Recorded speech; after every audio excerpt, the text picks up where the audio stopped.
True Name Nemesis, and then the Humiliate gets destroyed, the True Name Nemesis is just without a name, right? Yes, because it's no longer having come into play. Bauman starts off with a turn 1 Plains. Greg with a turn 1 Delver of Secrets off an Underground Seed. That is met by Daze. This is a very legacy way to start the game. Yep. 1 and 0 mana pieces of relevant disruption. A 3/2 flyer for 1, a 1 mana kill any spell, a 0 mana counter spell. Turn 2 Stoneforge Mystic. Uncounterable, possibly? We will. He did name Artificer. Excellent choice. Yeah, one of core Artificers, the Stoneforge Mystic's 2 best creature types. Yeah. So David deciding what he wants to get, decides on Batterskull.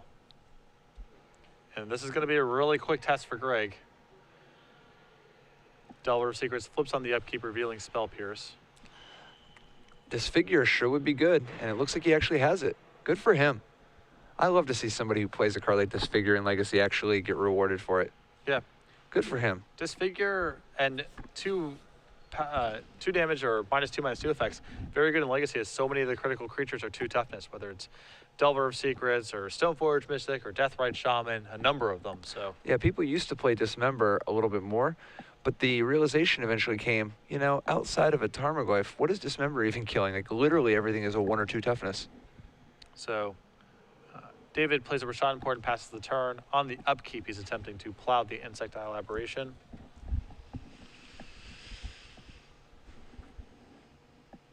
We'll see if Greg tries to fight over this. He says no. And now I believe we will see a Rashad Import as well.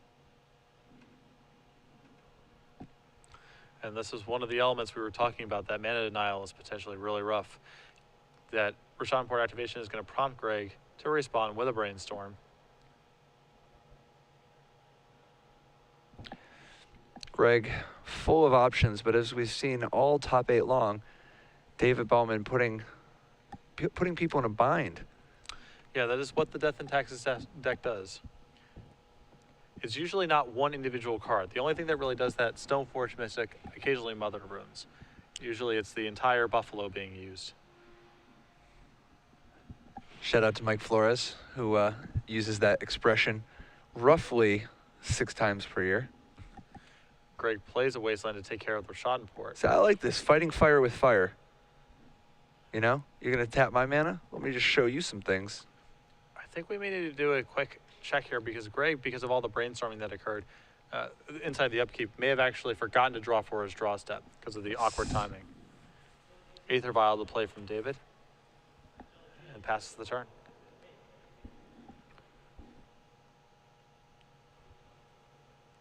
Misty Rainforest from Greg. Saxon, I think we might see Dark Confidant.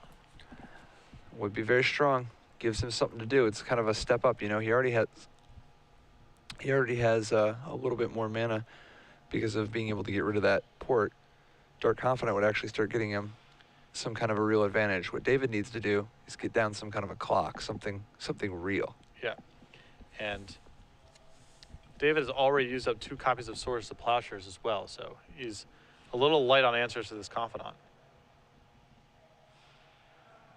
David plays Phyrexian Revoker. What do you name here? Because this is not a Jace style. Liliana the Veil, which there is 1 copy of in Greg's deck. The only card in the name deck that can be named profitably by Phyrexian Revoker. Yeah, I mean the only alternative is Deathrite Shaman, but even but I guess Deathrite Shaman is just too low impact in this position. Yeah.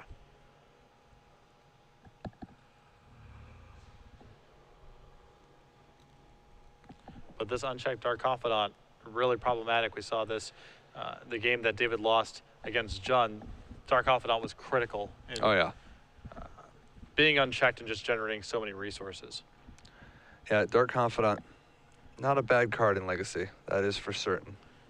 Greg ponders, just keeps the cards as is, plays a Deathrite Shaman, passes the turn. David untaps, takes the Vial up to 2.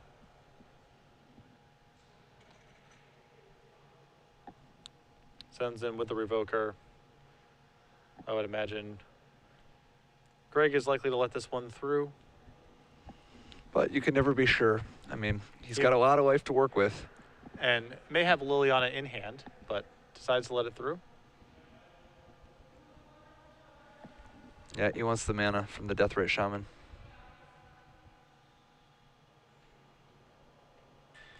So David fighting an uphill battle now. Uses a Wasteland, takes care of the Bayou. Because, I mean, that's the way this Bug Delver deck really wants to be operating, is put down something that's generating an advantage, and then just hang out.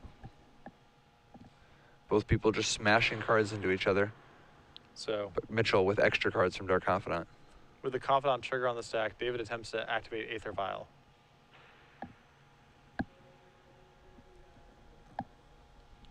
We'll see what occurs here in response. Greg adds a mana with Deathrite Shaman, correctly anticipating that Phyrexian Revoker could be the card vialed in. And Abrupt Decay is the Revoker. Now the Confidant trigger will resolve. Well played by Mitchell. Reveals Abrupt Decay. Now, keep in mind as we go through all this, Greg's generating a huge advantage right now. He does play one main deck copy of Tombstalker, which could potentially give David a backdoor out here through the Dark Confidant. It looks like it might be in his hand already, though. Oh. Not sure. I do know that he's missing his land drops. He's got a lot of advantages, but he doesn't have a lot of lands. Another Phyrexian Revoker. We're going to see this Revoker on the Deathrite Shaman. Dark Confidant reveals Delver of Secrets. Still no land. These decks aren't fairly land light, Oh, for sure. They have Deathrite Shaman, they have a lot of cantrips, so there aren't that many actual land cards in the deck. Yeah, I mean, we're seeing the match go teeter-totter back and forth, even with cards as powerful as Legacy. Here we see Death and Taxes frustrating the Bug Delver deck. I don't care about the quality of your cards. I don't care how many mythic rares and dual lands and power cards from back in the day you have. I'm going to play a bunch of annoying, disruptive dudes. Well, kind of like weird little mechanical things and various ladies. Yeah, not really dudes so much. Yeah, not a ton of dudes. I guess Ramaz is a dude. He's kind of a bro. All right, so Delver of the Secrets comes down for Greg, and in a turn, David vials in Aven Mind Sensor. Trying to go on the offensive, can't really win this game long term, so he's got to start getting his beat down on. Sends in a Phyrexian Revoker and an Aven Mind Sensor. Presumably the Revoker that has named Liliana, as he wants to continue to deny Greg Mitchell any Deathrite mana. Yeah, I'm sure he wants to hang back with a Revoker that is set on Deathrite Shaman. Deathrite Shaman is going to trade with a Revoker. And David passes the turn. Time to choose the stacking. Points to Delver first, then Dark Confidant. Yeah, this is kind of the hedge, like if there's a spell on top, you'll get to flip your Delver, even though you'll take damage. But if you're stuck drawing a land so your Delver doesn't flip, at least you don't take any damage from the Dark Confidant. Yep. Smooth out the variance a little. Less polarized. Greg finally picks up a Polluted Delta here, a second land. Just choked with cards in hand. Yeah. Yeah, the Death and Taxes approach, yeah, you can draw all kinds of awesome cards. It's going to be real inconvenient for you to try to play them. So he sacks the Polluted Delta into the face of the Aven Mind Sensor. Does not find a land. Devastating. Absolutely devastating. And if you're Greg, this has to be incredibly frustrating. I mean, he's getting slightly unlucky here, I would say, but I'm speaking more to the combination of cards that the Death and Taxes player is applying here, shutting out mana in so many different ways. This is quite a beating. This is just so much little annoying edges where it's like excruciating. all these little things. It's like, just stop messing with that. Stop. And a turn. Flicker Wisp. Flicker Wisp could have could have pulled off quite a variety of different tricks. Instead, he just wants to do the beat downs. Yep. And I don't blame him. At this stage of the game, he has a lot of attacking in the air, and that Dark Confidant's also threatening Greg as well, so I like it. And here's a sword. And that's going to be hit with Daze. The problem with this, of course, is that Greg is getting locked out of having any mana at all. There's a force of will off the top to Dark Confidant, and Greg just kind of dies to this random litany of nonsense. David Bauman up a game. Yeah. Incredible. That is the highlight reel Death in Texas game right there. We're going to be coming back to the booth here momentarily. Patrick Sullivan, Patrick Chapin, Star City Games Legacy Finals. We have a trivia contest, and this is going to be the first time this weekend. Yeah, we do. It's going to be the first time this weekend that I'm going to ask the question. So tweet that answer at SCG Live, hashtag SCG Premium. You can actually ask him the question? I am. One winner will be chosen at random for a full year of Star City Games Premium content. The question is, where are we going to be next weekend? We have one more open series to go before we head to the Season 1 Invitational in Charlotte. Name that city. I'll be doing that show with Cedric Phillips. I'm very much looking forward to it. A little hint here that it's relatively close to where I live. So if you're familiar with that, that's helpful. You can also go to the Star City coverage page and find that as well. So tweet. Flint, Michigan? It is Camden, New Jersey was the answer we're looking for. Tweet that answer at SCG Live, hashtag Not SCG really Premium. New Jersey. No, it's not happening there. And one of you will be chosen at random for a full year of Star City Games premium content, including a lot of quality content from this gentleman right next to me. Sweet, thanks, man. Yeah, it's true. Flattery will get you everywhere. Yeah, I know. So going to the sideboard here, let's check out what each player has in the store. I got Greg's list in front of me. We got a Sylvan Library, an Abrupt Decay, a Disfigure, an Envelop, a Flusterstorm, a Force of Will, 2 Golgari Charms, a Crozant Grip, a Spell Pierce, 2 Surgical Extraction, a Vendilion Click, a Liliana of the Veil, and a Maelstrom Pulse. I like additional removal spells against this creature deck. I like the Abrupt Decay. I like the Disfigure. The 2 Golgari Charms can do a lot of work. And the Maelstrom Pulse even. Yep, Liliana of the Veil, Maelstrom Pulse. I think these cards are all live. I think that he wants to shave out some amount of his either counter spells or Hymn to Thorax. I don't think are really that well suited for this kind of fight, but additional removal spells are quite valuable. Yeah, on the other side, David Bauman has access to, I guess, Spellskite right off the top could potentially be, like it moves Disfigure around, makes removal a little harder, but I don't know if you want to lose the pressure. Oblivion Ring is a sideways answer to something like Tarmogoyf. Pithing Needle is kind of a sideways answer to something like Liliana. I think for the most part, you want to just not disrupt your core game plan. If anything, Cataclysm is your man. I believe so too. We also saw David do some real damage against Jund with the Rest in Peace, specifically answering Tarmogoyf and Deathrite Shaman. Wouldn't surprise me to see him go there.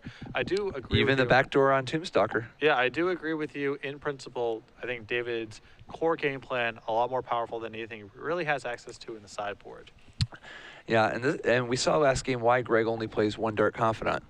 Yeah. You know? Because it was not very good for him that game.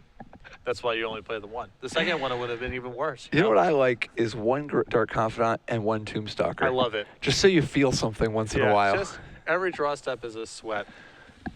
Not even very many in the tournament either.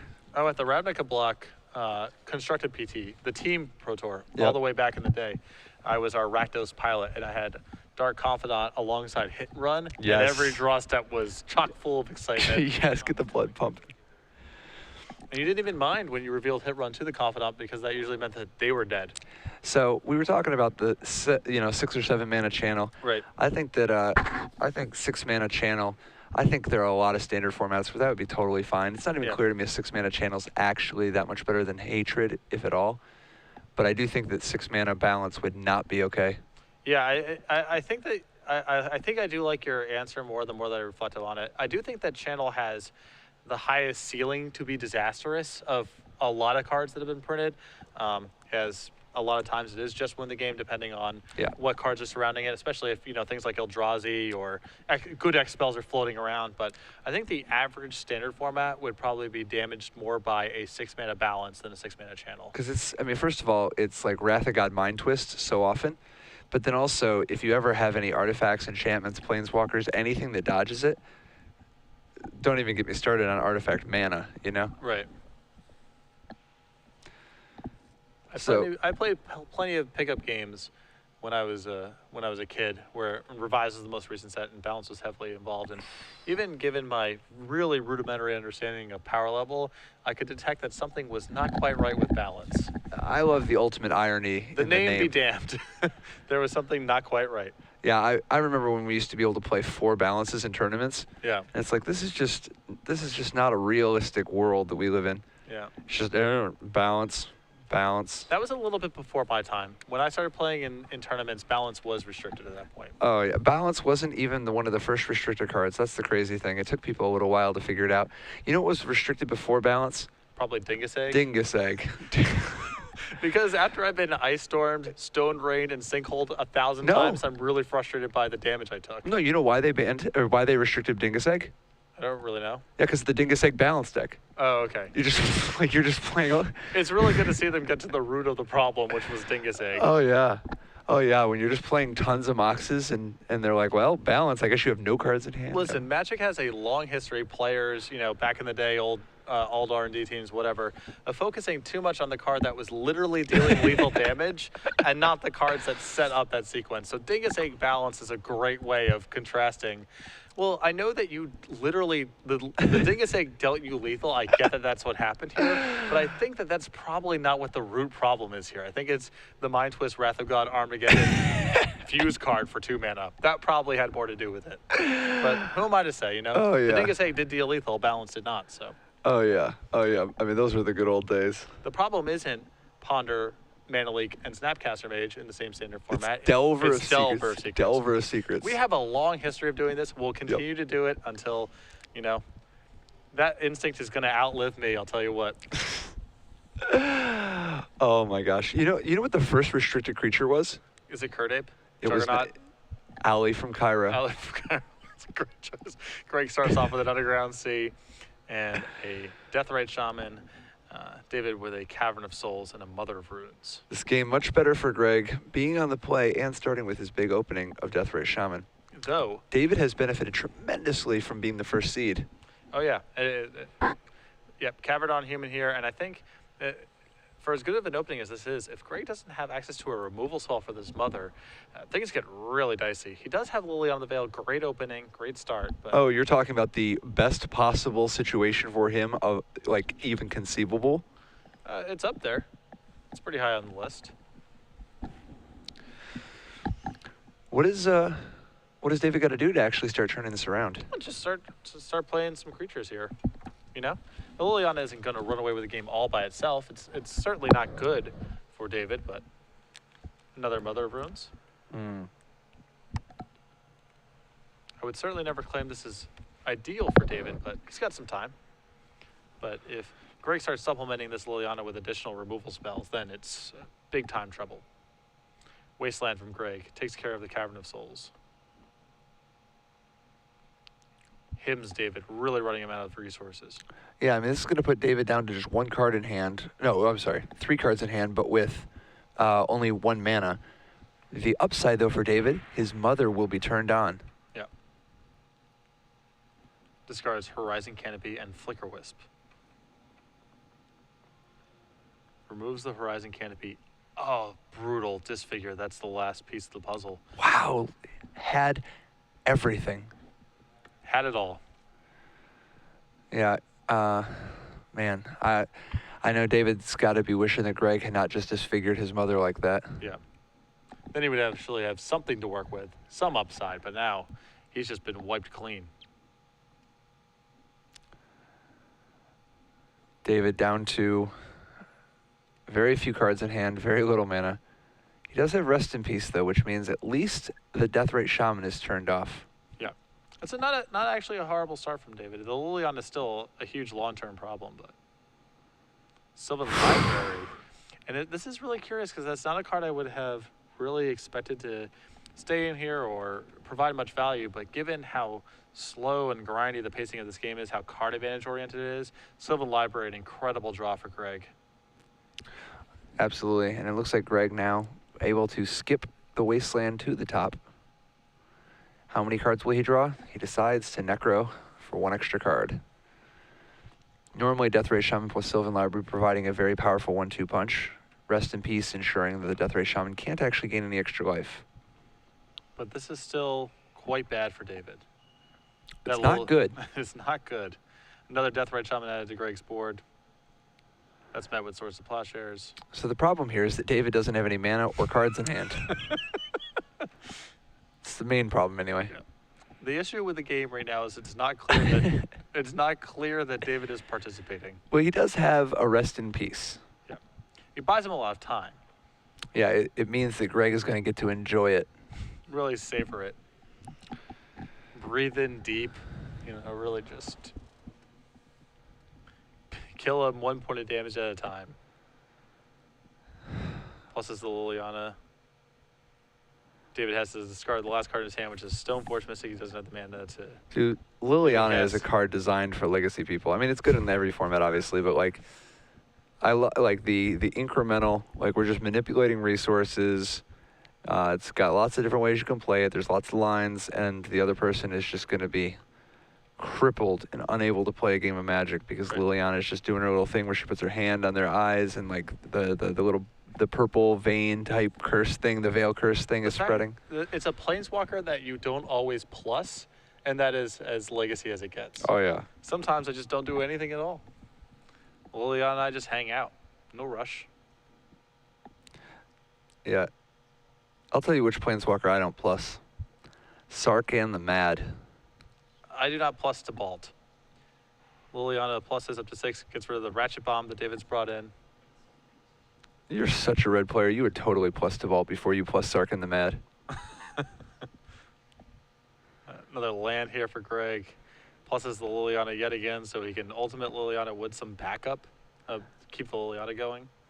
So the good news for David is that he doesn't have very many permanents to sacrifice to the Liliana. He has really done a great job of playing around Liliana's ultimate by not having permanents. But no, in all seriousness, though, Aether Vial is actually tremendous here. Yeah. Like, that's the actual best card David could have drawn there because it means that it is possible that he actually can mount a comeback even if he loses all the rest of his permanents.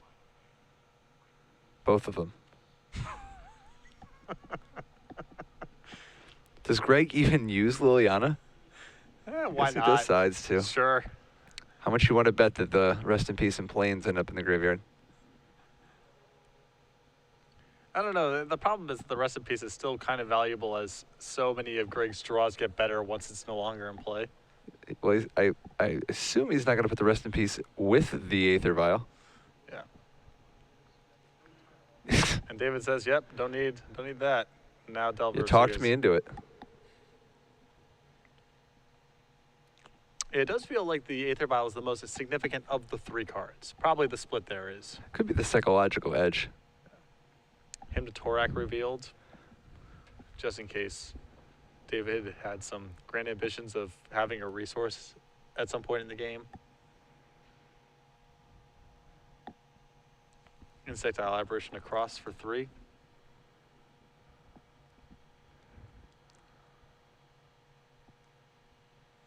Cast a Tarmogoyf, pluses Liliana, it's Bermaz. Yeah. Wasteland off the top. David does a little sarcastic dance. Doing a little check. Looks like Tarmogoyf still a 0-1. What Yeah. do you know? Count up both graveyards. Okay, neither player has a graveyard. Okay, Okay. it's a 0-1. Good looking out. Yep. So now, Sylvan Library. Greg really just looking for a way to either blow up that Rest in Peace or get additional pressure in play. I think he would settle for blowing up the Aether Vial if it was. That'd be fine too. Yeah.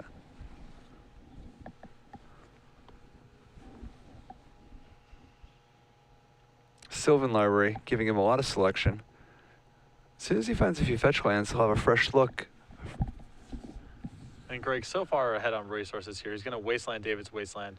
This allows David to Wasteland something else in response, but Greg doesn't really need the mana. Looks like he's wastelanding Liliana's face. Or Sylvan Library, something else. Greg showing that he just does not give a care. Plays another Liliana. Just to upgrade the loyalty. Shorty, let me upgrade you. Pluses Liliana again, and he is now done. David's starting to get into the space where he has to decide, am I going to try to vial down a Sarah Avenger, or am I vialing down a Flicker Wisp? Which card am I going to draw off the top? All right. Says no guts, no glory. Goes to 3. Passes the turn. Sylvan Library again.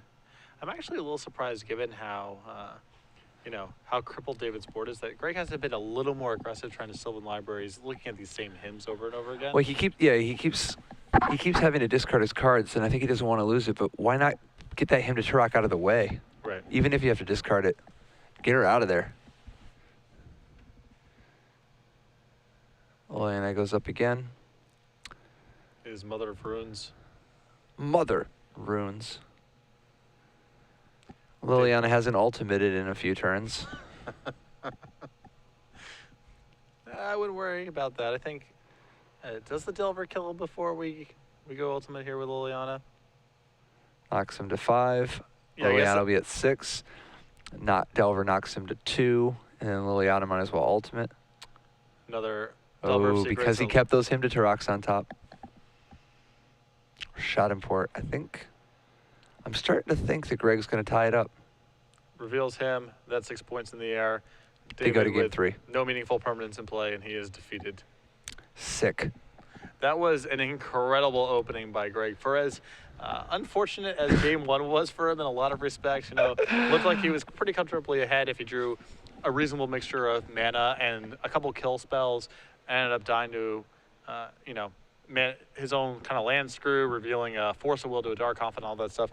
Can't really complain about how luck is broken for him now after that second game, where his opening was as good as it gets. Man, if I could just balance for 6 mana. Yeah. I even think balancing for 7 mana would be. It would probably be a 1 or 2 of, and decks a lot People of them. play Fated Retribution. Yep. Imagine if you could just play balance. Well, it would not be a combo after you Revelations because your opponent has no hand and you have 10 cards. So it's not a much better Wrath against Revelation sure this than is most true. Wraths. Fated Retribution synergizes a little bit better with Sphinx's Revelation. How much would you pay above retail for a Black Lotus? And I'm not talking dollars, yo. Just how much mana? Yep.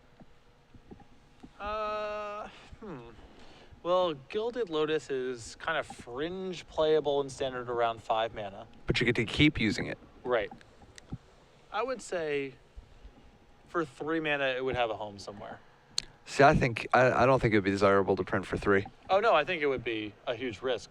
Yeah, Also because of Planeswalkers. Just fast Planeswalkers really can set the pacing of the game way off. Yeah, I think it would be too good to print at 3. I don't think it'd be good at 4 necessarily, but I think Black Lotus would be too good at 3. Yeah, a lot of the cards occupy that weird space of too good for X and too bad. Not the too bad's really thing, but for X+1. Not a tournament viable card at X+1. Yep. I mean, I don't know. I think that it would be fringe. It wouldn't be good, but it could be a fringe card for 4 mana. Yeah. I can't imagine why Wizards hasn't jumped at the chance to make a Black Lotus for 4 mana worse. I do like, though, that they went out of their way to do Black Lotus and then make a fixed Black Lotus in the form of Lion's Eye Diamond, where you also have to discard your hand, which also was so broken it had to get errated and it had to get restricted in Vintage, and so they had to do a fixed Lion's Eye Diamond where they now got rid of the Black Lotus part of it. Well, in fairness, one with nothing. Lion's Eye Diamond, in part, was busted because of some nonsense going on when the 6th edition rules changed. Oh, for sure. It wasn't intrinsic to Lion's Eye Diamond. It still is. Like, even now, the card is still restricted. And the rules are not an issue. It's just that powerful because it costs 0 mana and makes 3. Yeah, that's really the lesson here is when Lion's Eye Diamond got printed, it was a joke. It was like the joke rare in Inquest, all that kind of stuff. Oh, yeah. There's a lot of types of effects that get much more powerful as the card pool expands. Things that generate extra mana, chief among them. Although I will tell you, even though they said it was a joke, at no point was it actually a joke. The joke was that somehow you could just play with Lion's Eye Diamond, and you could play with Mana Crypt, and you could just play with Mana Vault, and it was just this weird world where people just thought this was like Magic the Gathering. This is not real, man. Well, it's part of the history. It is part of the history. Actually, Lion's Eye Diamond was the centerpiece of the greatest Magic deck of all time ever since the advent of the 4 of rule. Is this some memory jar deck? No, yes, it was, but it was even a memory jar deck during the time period where Lion's Eye Diamond could be used as a Black Lotus because of the messed up rules. As a result, you could just say, I'm going to cast Time Twister, I'm going to use this Lion's Eye Diamond to pay for it. Right, you could say, I announced my intention to cast Yep. X. So it's no longer in your hand or in play or on the stack or whatever. It sort of harkens back to the Wall of Roots being able to make mana in between turns. That was a thing. Whatever. That was a thing once upon a time. Yeah. You're going to have to believe us when we tell you these rules were things. I Yeah. know if you're a relatively... You can only use it once player- per turn, and it's between turns, so. Right. I know that if you're a relatively It's new between Magic turns, so player, no rules. this stuff just sounds completely unbelievable, but it is a thing that's going on. Dude, this deck was 4 Lion's Eye Diamonds that were like Black Lotus, 4 Mana Crypts, 4 Lotus Petals, 4 Mana Vaults. Dude, this deck was so good. 4 Tinkers, multiple Yawgmoth Wheels. You didn't even play more because you didn't need more than 2. 4 Brainstorms. That's insane. When I was a kid, the best thing I could find to do with Mana Vault was Air Elemental. Oh, So that no. deck sounds like a pretty big upgrade. The entire tournament, 0 games lasting more than 1 turn beyond, I think, 2 people total. All right, game 3 of the finals about to get underway here. Both players keeping. David opens up with a Basic Plains and an Aether Vial. Only Polluted Delta for Greg. David takes up the Vial. Aether Vial, just such a huge opening. It's like the Deathrite Shaman for this Death and Taxes deck. Yeah, and a turn 2 Thalia, and with no play on turn 1 from Greg, this has the potential to be a really disruptive Thalia. 92% already. If you can see the percentage on the That is screen. tick up. crazy. Plays If a you bird. can't see it, adjust your monitor. I recommend unplugging your modem and plugging it back in. We should actually clarify because we received tweets about this. There actually is not a percentage marker anywhere on the What are you screen. talking about? Wait. No, next to it. Thalia in for 2. David simply adds another Rashad Port to the board. Greg still with no play. It's next to the little Thrun icon. And Tropical Island and passes the turn, and a turn. David activates Aether Vial, puts in Stoneforge Mystic. Brutal. Yeah, this is a pretty Death and Taxes-like opening. I mean, this is like, they've got Disruption. You know, the Aether Vial is creating a powerful advantage. But you know what? I can't help but look at this and see Goblin deck. You know, the Aether Vial is acting like a Aether Vial. The Thalia and Rashad Import mana disruption, and then Stoneforge Mystic instead of a Goblin Ringleader or something, you know? There are some odd parallels. Oh, man, and we see in response to this Verdant Catacombs. It doesn't stop. An Haven Mind Sensor. And we can't stop. All right, so he's going to respond to the Haven Mind Sensor now by sacrificing the Polluted Delta. So he's at least guaranteed 1 land search, but there are not a lot of hits in this deck. You know, we saw him miss before. A lot of people might say, well, how unlucky is that? There are only 7 actual lands that these fetch lands can find, so. Man, oh man. So he's got basically right now to play Golgari Charm. Otherwise, he's going to have to just claw. The problem is that even if he gets rid of Thalia or the Aven Mind Sensor, the other one is still disrupting him, and he's getting just torn apart by the Rashad Import mana denial. Right, so now still in response to the other Verdant Catacomb that's still in the stack, he's going to spend 2 mana to pay for Disfigure through Thalia, and now he can go search for a land.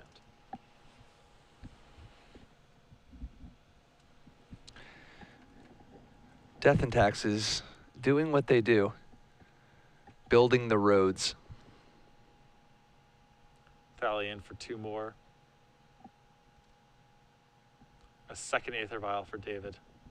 Mostly superfluous, but it does give him an opportunity to eventually vial down things like Sarah Avenger, which he currently can't cast.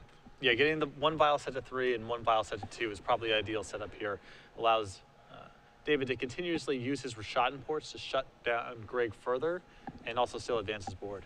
Yeah, I mean, that's the interaction between Rashad Import and Aether Vial is so strong, not just because the decks that use Aether Vial often make good use of Rashad Import, but also because Rashad Import takes so much mana. Aether Vial is a way to continue to advance your board while you're spending your mana disrupting your opponent. Yep. So David pays 2 mana for his Aether Vial, Thalia is still in play, and casts Mother Runes as well. This would be a reasonable spot for Golgari Charm. My mom should totally do a Stoneforge Mystic pose for some picture, for a family picture sometime. Yeah. She could totally, the meditative, contemplative, glowing swords of fire thing. That might be a tough sell. And there's a Golgari Charm spending the 3 mana. Incredible.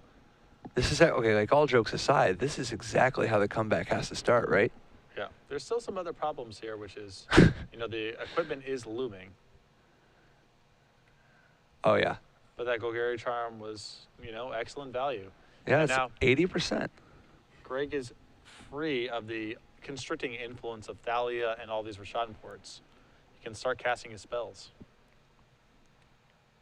Delver of Secrets flips, as always, this time with Ponder. What's Greg looking for? I mean, he already found his big whammy. What he needs is, I guess just some plan against the Batterskull that's about to It looks like knock on his door and say hello. It looks like he has Crozan Grip in hand, so he's got a good answer. Beautiful. At Wow, the ready. Greg is not going down without a fight. He's even got this nice little clock on David. Yeah, not really a litany of flyers in the Death and Taxes deck. There's a few. There are a few, and the Flicker Wisp here in particular could be kind of exciting. Wow, it looks like Greg actually has a fair bit of good options. He's going to start out the action here with a Hymn to Torak. This allows David to put the Batterskull into play, but I think Greg's happy with that. Again, he has access to Crozan Grip, so clear out everything else, and he can start taking over the game from there. Incredible, 72%. He's clawing his way back. Oh, I think he's actually under 50. He's now flipped the script. I think he's the favorite. Yeah, I don't know where they get this algorithm from, but it looks like it's still Bauman by 72 to 28. Interesting. So I wouldn't think that we had the processing power here to calculate that many permutations. Yeah, it's. Technology is just an incredible thing. SCG has already announced their quantum computer, right? Or Shh. Nope, not yet. Greg, abrupt decaying. It's interesting. What do you think about abrupt decaying the token instead of the Stoneforge Mystic? It's a little aggressive here. It would be one thing if you were having had some sort of piece of artifact removal in your hand that was, Batterskull could bounce itself, and you might have to worry about it down the line. But with Crozan Grip, it feels like a lock. And if I'm in Greg's spot, I feel like I can afford to take a drain for 4 and leave that abrupt decay back as insurance against something else. And after David draws a Plains, things slide a little bit more in Greg's favor. He's actually loaded with cards in his hand, some of which actually do something. And David not porting here, as I believe he just wants to leave up his mana to protect his Batterskull, but unbeknownst to him, that is not going to work.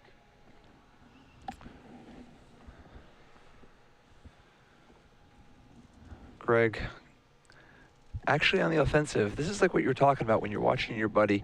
He's playing a draft game. He's just getting beat down. He's a little mana screwed. Things are going real bad. He just is fighting. He's clawing to get back in, and there's that turning point, that moment where he just sends his Windrake. Yeah, and you're like, all right, it's happening. Yeah, it knocks him from 20 to 18, but you know what? Things are turning. The tide is turning. Finally punching back. Greg used the Crozan Grip to take care of the Batterskull. David empty-handed, draws Mother Runes and casts it. No answer to the Insectile Aberration yet. Ports Greg a couple times on upkeep. This is a pretty intense game. I mean, this game was looking like a blowout. He's going to use it after it gets ported. He's going to Vendilion Click himself, getting rid of a largely worthless Hymn to Torak at this point, looking for a fresh draw. Yeah, I mean, both players have a lot of things going on. David has Mother of Runes, Stoneforge Mystic, all kinds of vials, and a very disruptive Rashad Import setup. Mitchell, A few more cards in hand, but he's super constricted on mana. He has Vendilion Click in the Insectile Aberration, which is a pretty fast clock, but with so little mana, I think he might be slightly behind still.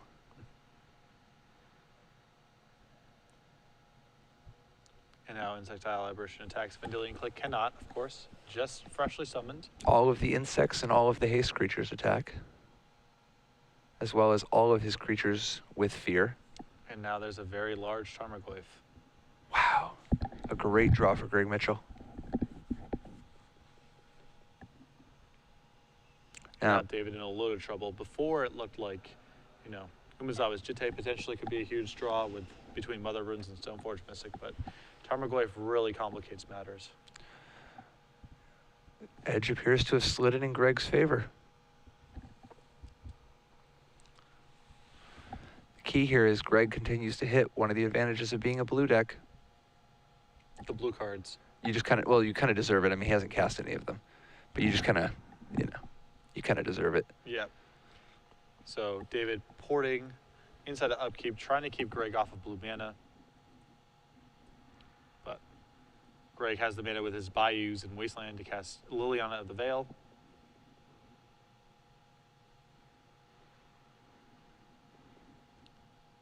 And now Greg deciding whether he wants to do, he's going to Edict. That gets rid of Stoneforge Mystic. And now here comes the Flyers.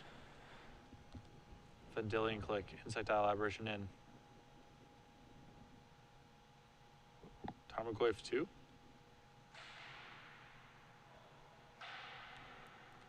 Seems needlessly frisky, but Mother of Runes, snap calls. I don't believe you. All right. Which means that Liliana can be killed trivially by the Mother counterattacking. But if it comes to that, which might be the psychological edge Greg Mitchell is looking for. And I think that's it, unless... No, I think the reason is in case that David vials in a flyer there, it's at least some cost for him to get the Mother Runes involved in combat. So that was actually a heads-up attack by Greg. That's pretty awesome. Yeah. That is a real smart play. Even, so that's the thing, when you're winning by so much to still make plays like that, Yep.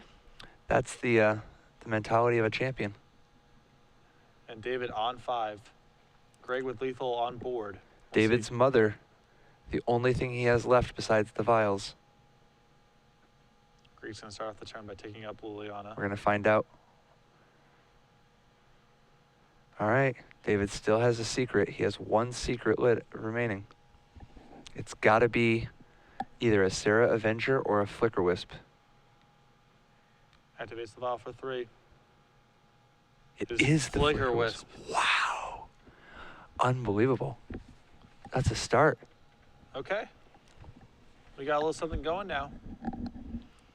Now, does the Flicker Wisp block the Vendilion Click? Ask for how many cards. See, I still think that you can't block here because you have to get Umezawa's Jitte on your Flicker Wisp with Mother Runes back up here. That's your out. This is pretty intense. And David, Plow could be good. what was it? Another Flicker Wisp could be good. Not a good sign there for David that he just had to pass the turn. Because now he's looking down that Liliana. Edict ready to go.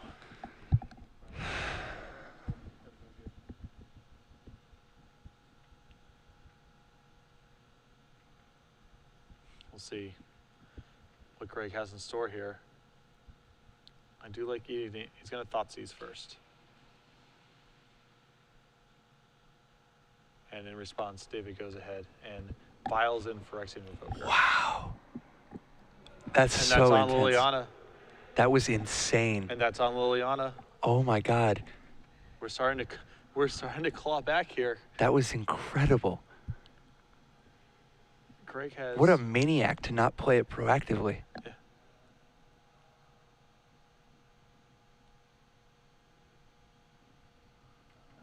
All right, so he's going to offer up the trade now that he has an extra creature. Umezawa's Jitte still potentially live. And remind me again about that Delver Secret situation. It's Stuck gone? It's not his trigger, though. Yeah, I think that's David's responsibility to announce. Yeah, it seems like the Delver has to be in play.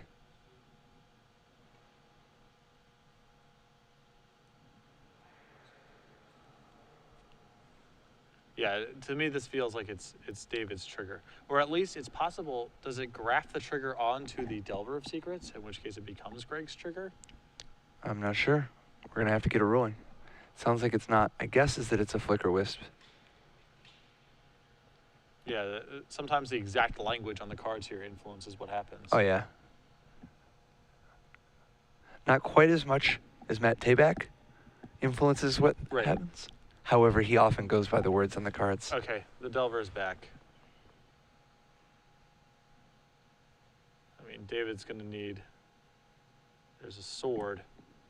David's going to need Greg to really miss for a number of turns here.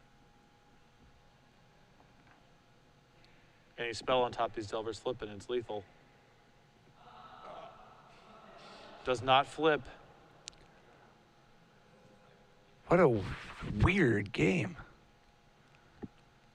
Does not flip. And because of that Delver missing 1 point of damage last turn, David could potentially survive an all-out attack. All right, Greg's getting in. Tarmogoyf has to be blocked. It is lethal. Yeah, now, does the Mother Verns have to protect the Revoker? Seems Since it's like- the only thing that stops the Liliana from just Yeah. eating the other. It does. Okay. It's not over yet. Mother Rune's down. Delver of Secrets down. David falls to 1. Womp womp. All that. It wasn't a spell, but arguably worse. It is True Name Nemesis. And David, hoping to draw a different name.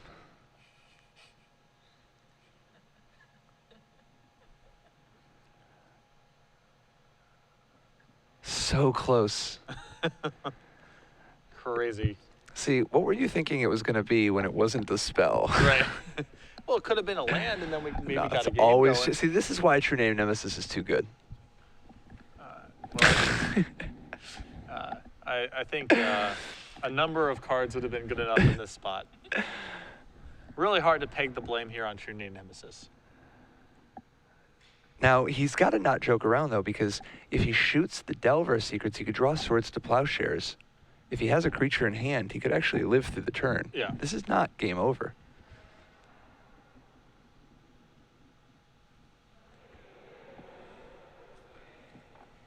We'll see momentarily. This True Name Nemesis is going to be really hard to get out of. Shoots Greg with the sword. Draws off the trigger. It's Rashad and Port. Confirming that David, in fact, does have a name. And that True Name Nemesis has named it. Rashad and Port in the upkeep. Pins down the Underground Sea. Sending Greg a message. I'm not through yet. Yeah. I got triggers. Yeah. If you want this trophy, you're going to have to drag it out of my cold, dead hand. I like it. When somebody Rashad and Port showing your upkeep, you ponder right here. You fonder back. Yes. Is Lethal on board? Is Lethal on board? That's fine. I'm shuffling anyway. Greg looking for something a little stronger. It's about who takes. It's not about who wins or loses. It's about who takes the last game action. This is legacy. Because who the hell knows? Draws off the ponder. He remembers to attack with True Name Nemesis. Files are Oh, get activated. some more triggers in. Just gets fire off some more triggers. Ask for some responses. Yeah, ladies All and right. gentlemen. It's a Sarah Avenger. It blocks True Name Nemesis uncontested. And that's going to be a concession here momentarily from David Bauman. Somebody get the hook. There it is. Greg Mitchell, 2-1. Wow. A great win there. An awesome finals. Congratulations. What a great Bug match. Delver, that was a great match. A lot of fun to watch. Two players having a really good time. Great run by David Bauman. Very impressive play during the elimination.